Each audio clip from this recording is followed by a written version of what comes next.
Good afternoon. This is PV Unleashed, and I'm Morgan Hendricks. Today, we'd like to start the show with a quick news update on things just going on around the world. On Tuesday, April 20th, Derek Chauvin was found guilty on all three charges of second degree unintentional murder, third-degree murder, and second-degree manslaughter. He can face up to 40 years in prison for second-degree murder, up to 25 years for the third-degree murder, and up to 10 years for second-degree manslaughter. Though these are the max convictions, he's expected to take nearly half of the max. Chauvin's convictions come as a result of his actions on May 25th of last year, when he was recorded kneeling on the neck of a restrained George Floyd. This conviction is being referred to as a bittersweet victory for justice that is so often denied Black people and other minorities in this country. As we continue to watch people be gunned down by those who are sworn to protect and serve us. Within the past 30 days, we've witnessed the murders of Dante Wright, Adam Toledo, and Ma'Khia Bryant literally on the same day of the convictions. Having all of this life loss is just another instance of the unnecessary force exhibited by police across this country. It's time to take a stand for real change, and we'll be the catalyst for that. This is PV Unleashed, and we'll be right back.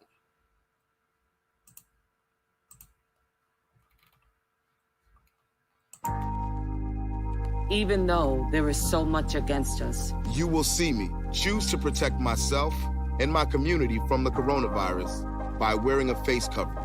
Because it's going to take all of us thinking about one another. And even with my face covered, you will see me. You will see me as a mother, a wife, a friend. As an athlete who gave everything to the game I love. As a father, leading by example. As a sister. An entertainer. As a champion for my people. You will see me finding a light in a dark time. To unlock our creativity and push our craft. You will see me demanding the space to tell the stories that matter. As a man who knows that tough times don't last, but tough people do. Join us in wearing a face covering to help stop the spread of the coronavirus. Because covering your face is one small act of kindness that has the power to bring us together.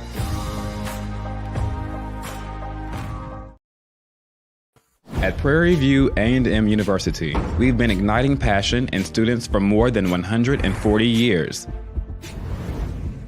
It's about inspiration. It's about global influence. All right.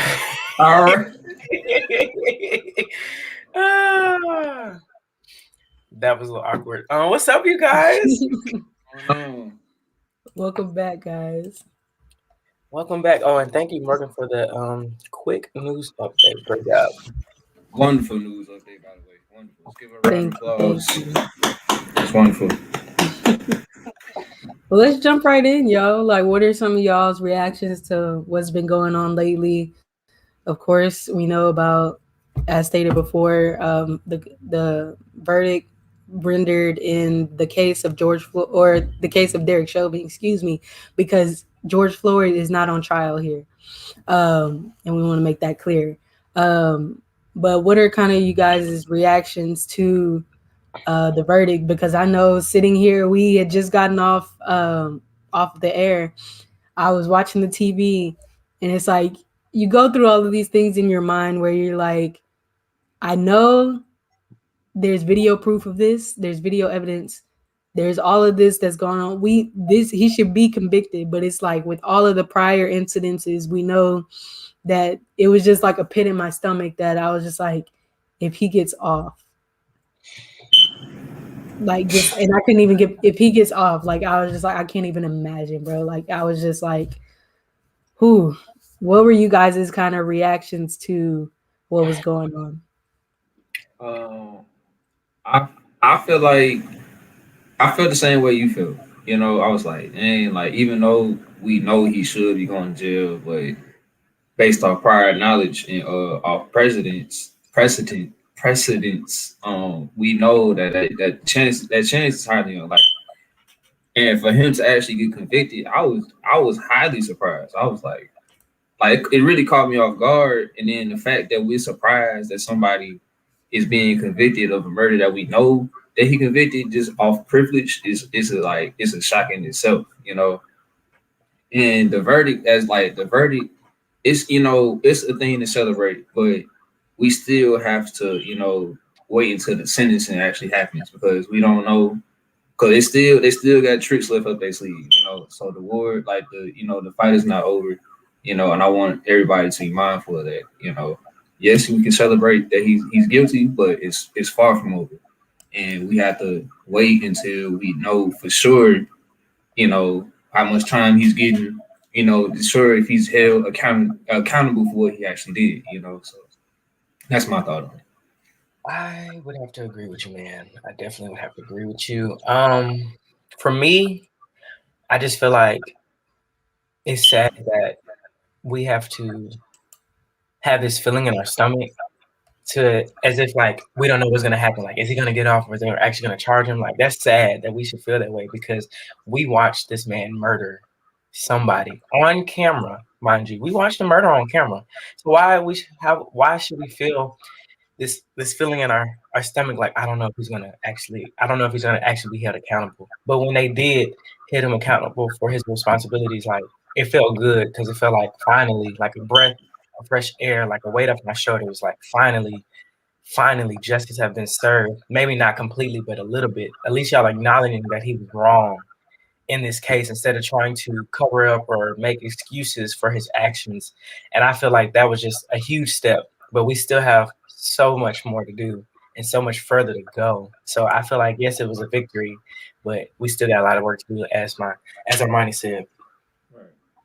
I completely agree with you guys. And there's no greater example for that than the continuing of these actions that we've seen. Like I said, Ma'Khia Bryant, 16 years old, 16, shot 4 times by a police officer. In the chest. What are you guys' reactions to that? I believe it was a whole thing on social media. It was like a split feeling. Like some people was arguing, well, she had a gun, so she showed lethal force. Or she had a knife. I'm sorry, she had a knife, so she showed lethal force. So that permitted the officer to shoot. And on the other hand, it was like, well, people was on her property. She was outnumbered, and it was threatening to harm her. So she had the right to defend herself as she saw fit. And I'm on that side because 9 times out of 10, somebody is on your front yard, outnumbered, threatening to harm you. You're gonna do whatever needs to be done to protect yourself. You're not just gonna let them have their way. You know what I'm saying? Like that's just out of the fight or flight thing. You're not just gonna let nobody harm you like that, especially if it's on your property. That's a thing in itself. They shouldn't have even been there. So as soon as the laws came, they should be like, well, y'all should get off her property, something like that. You know what I'm saying? But it didn't go that way.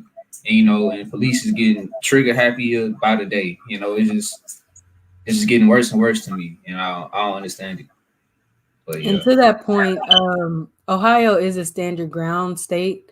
So whether she had a knife or not, she has the right to defend herself on her own property. Cam, do you have any thoughts about that? Yeah.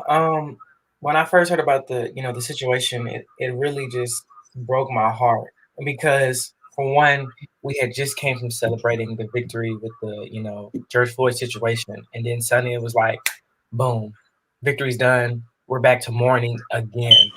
And it broke my heart. And at first I was a little confused about the situation because a lot of stuff on social media was happening. Like, oh, well, she did have a knife.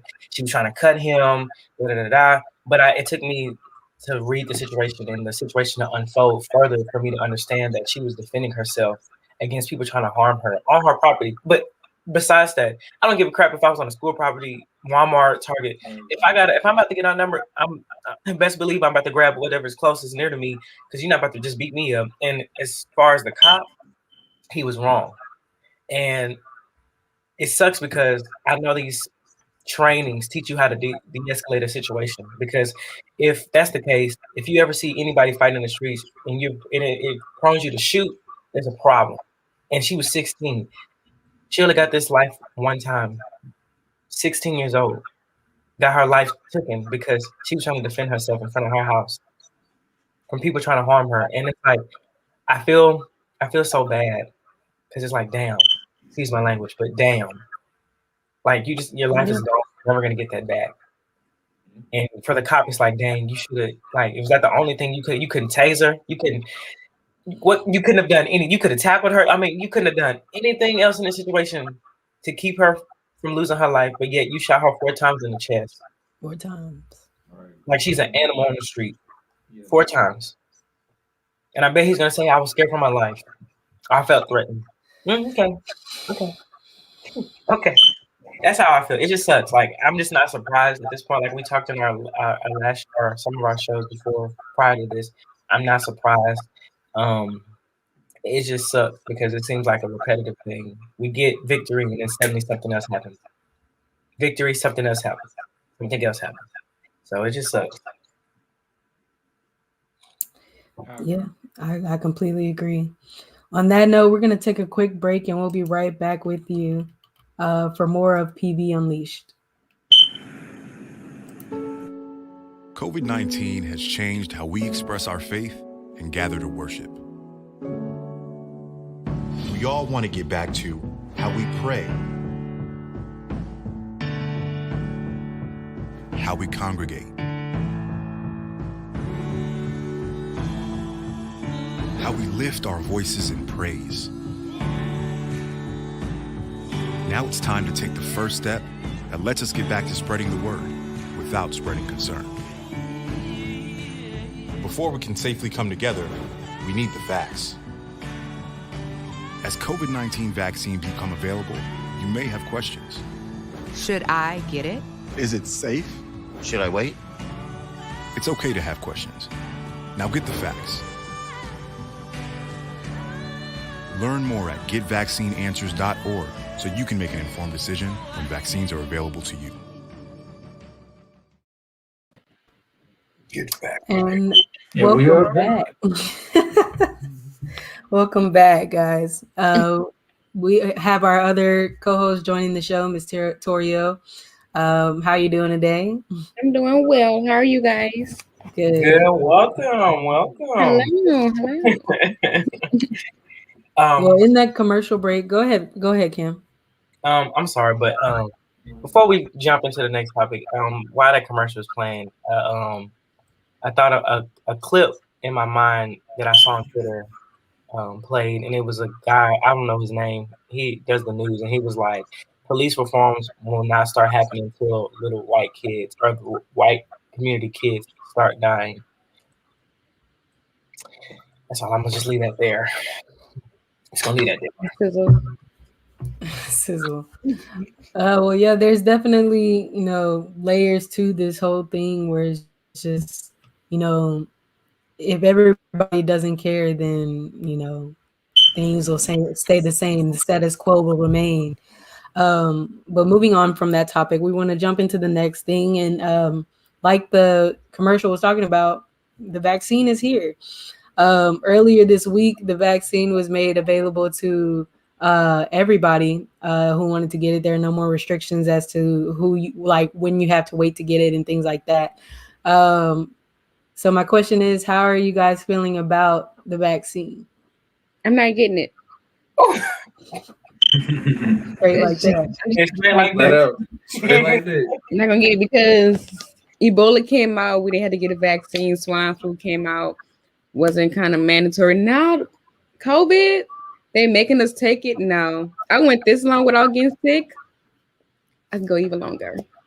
I'm not taking the vaccine. I don't know. Just some a little fishy about it. Well, I mean, that sentiment is kind of reverberated throughout the Black community. I will say that just to make note that you do have to get other vaccines to be able to go to school at certain ages and things like that. I believe we still get the polio vaccine or something like that. And it's just polio was taking people out back in the gap. So just something to consider. But what else do you guys think about the vaccine or how it's being promoted and things like that? See, yeah, right. I understand. Not gonna take it. I mean, that's how I can explain the feeling that I feel when I think about the vaccine. It's like like one part of me is like, I really want to take it just to get back to my normal life, to move things forward. But then it's like, yeah. But you know what? You still have your reservations. Yes. You know what they say? They say the vaccine don't stop you from getting COVID. It helps you fight it off. It's like I'm gonna go step out in the sun, drink my vitamin D and all that other stuff. I need that to help me along. I'm good. She ain't playing with them. I'm not gonna stop it. I'm gonna take it. I mean, but if you look at it this way, you put on sunscreen to not get sunburn when you go out to the beach or whatever. That don't mean that you can't get sunburned still. Now y'all know black people do not use sunscreen like that. You still Yes, gonna do. Nah, I use sunscreen. Look. Oh, y'all. I have to. I mean, I kind of guess. When I was in elementary, there was like, sunscreen don't work for you. You're black, so I haven't been using. They told you that? That's crazy. Who told you that? One of my teachers when I was in elementary, she was like, I don't know why y'all putting that sunscreen on. It's not gonna protect y'all. Y'all still gonna turn black. Like, okay. She was black, so we just let it. That's crazy. Still, but yeah, just going back to the vaccine I do still have my reservations about it. I do. For me, it's about kind of taking into account some other conditions that I deal with. But other than that, I feel like, eventually I will have to get it, and I just want to make sure that I have my research on it and that I know exactly what's going in. And especially right now when you can still kind of like pick which one you're going to take. There have been cases with the Johnson & Johnson one where there's been complications. But other than that, I think I'd still be pretty safe taking the vaccine. I mean, honestly, people shouldn't trust Johnson & Johnson because didn't they just come off from a case when they was putting stuff in the baby lotion and stuff? I don't know. My thing is, what do you trust them? Nobody should Johnson Johnson because they can't even get baby powder right. So exactly. No, you get it right. And then in a similar vaccine, nothing. Yeah. I mean, I don't even know who would trust the Johnson & Johnson brand. Don't trust them. Take natural. Like why would you trust them? Because then people that took it on the news, they were talking about they had to stop it because something went wrong. Like y'all got to be more careful. Y'all out here killing people. Like dang. Yeah, it can get a bit crucial. Let's take a quick break and then we'll come back in just a minute and we'll talk about, we'll just kind of get into some of your experiences with COVID. Since there are still reservations about the vaccine, kind of what life has been like with COVID, before COVID, and now dealing with COVID, and how things are going there. So we'll be right back after these messages.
Dang. That was a little late commercial. Welcome back to PBM. So yeah, jumping right into to this next topic. Excuse me.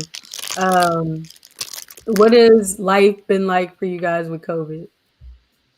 I guess I'll start. Life with COVID, well, it's kind of been like, I don't know, it's kind of been like real reserved, I guess. Like, I haven't really been going that well. When COVID first started back in like last March around spring break time, I really didn't go outside that much. You know, I stayed in.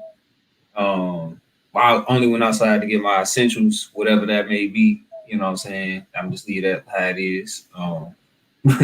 But other than that, it was cool. My mom thought I had it at one time, so I had to take the COVID test. No, I didn't have it, but I just had like allergy symptoms and all that.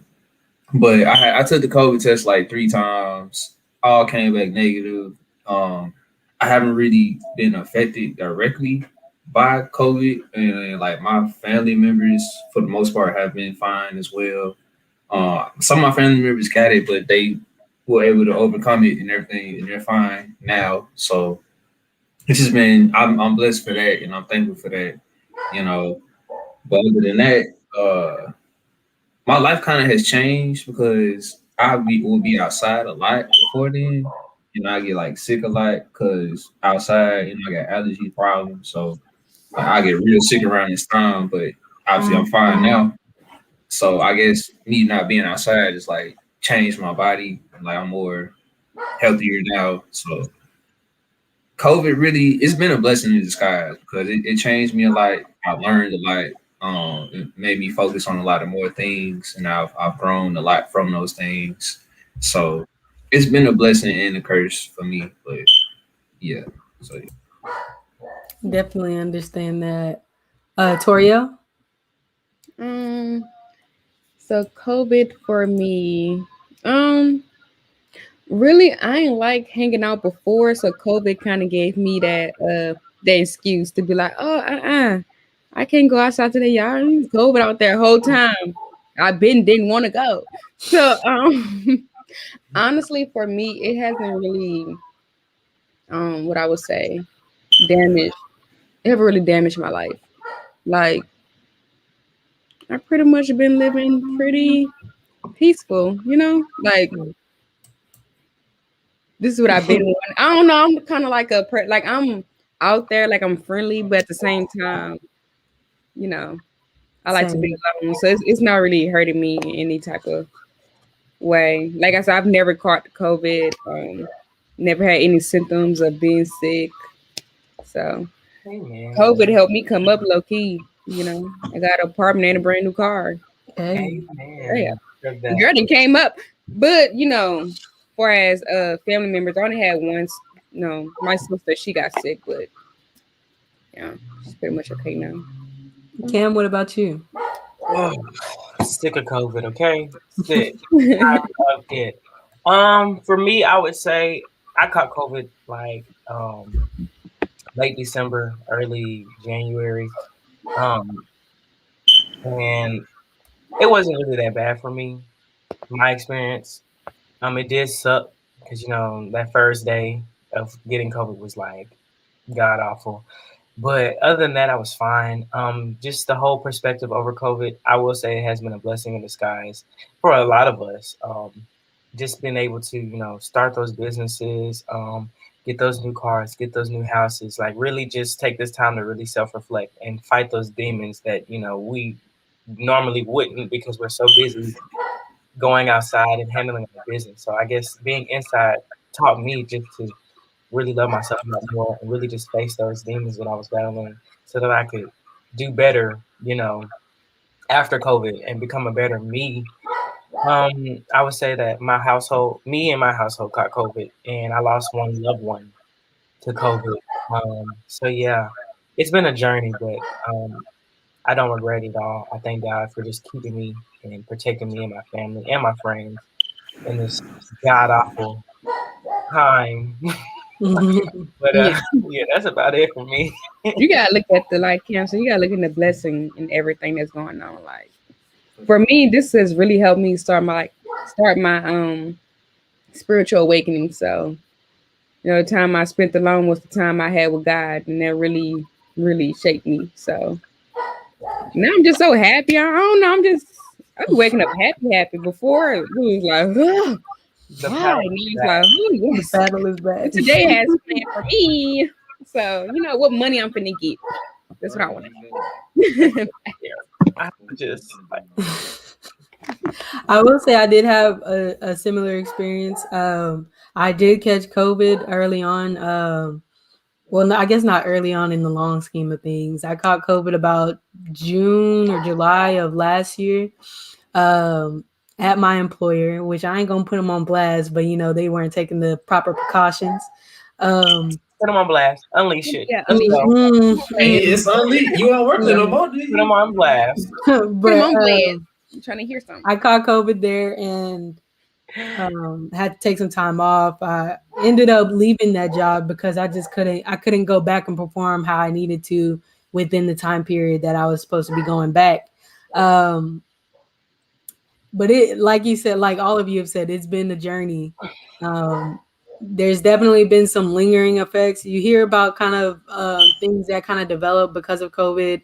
There's been myocarditis and some fogginess in the brain, like your train of thought and things like that. And I will say I do experience some things like that every once in a while. But by the grace of God, I didn't have any major symptoms or concerns, anything like that.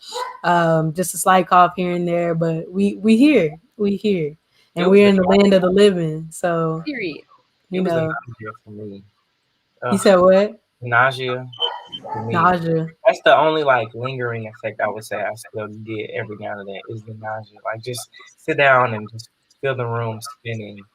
And you just be like, okay, all right. Let me take a beat. Yeah. Yeah. I heard a few people that had lingering effects of nausea and stuff like that. So it's and they say it's more prominent in the younger 20, maybe teens to late 20 area. So yeah. Man, I just want to thank God real quick because even if I did catch it, I didn't feel like I caught it. So I just want to thank God real quick because, yeah. He's kept. That made me think of that video. Can I praise God real fast? Church hand. Church hand. But yes, it's been a hectic semester, crazy year. Do you guys have any final thoughts before we sign off? Just stay safe. Stay safe out here, man. Them demons is walking. You got it. And to all my seniors that's graduating, we almost there. December. All my 2021 graduates of this year, which is everybody on this screen right now. Yo, everybody on this screen. Except me. Ken. But your time coming. Your time is coming. I'm a year after y'all, but don't rush it. Yeah, no, don't rush it, bro. Cause I'm telling you, graduation is stressful. The whole process going, it's so stressful. How is it? Real quick, tell us how is it? How is it so? Not only you got to worry about your family, you got to worry. Then you got to worry about making the good grades to actually graduate. You know what I'm saying? You got to worry about you getting your stole, your grad cap, your outfits together, your trip, the after club festivities. If you got family, you got to make sure they got accommodations. Make sure your tickets right. Make sure everything just set, bro. It's a lot, bro. It is a lot. And then it's a lot of time and money and whatever that goes into it. So for sure. Right. So if y'all feel so blessed, I'll leave my Cash App below. No, I'm just playing. But me too. But yeah, these are welcome. I love all donations. We take donations. Drop some name. All right, y'all. This has been PV Unleashed. I'm Morgan Hendricks.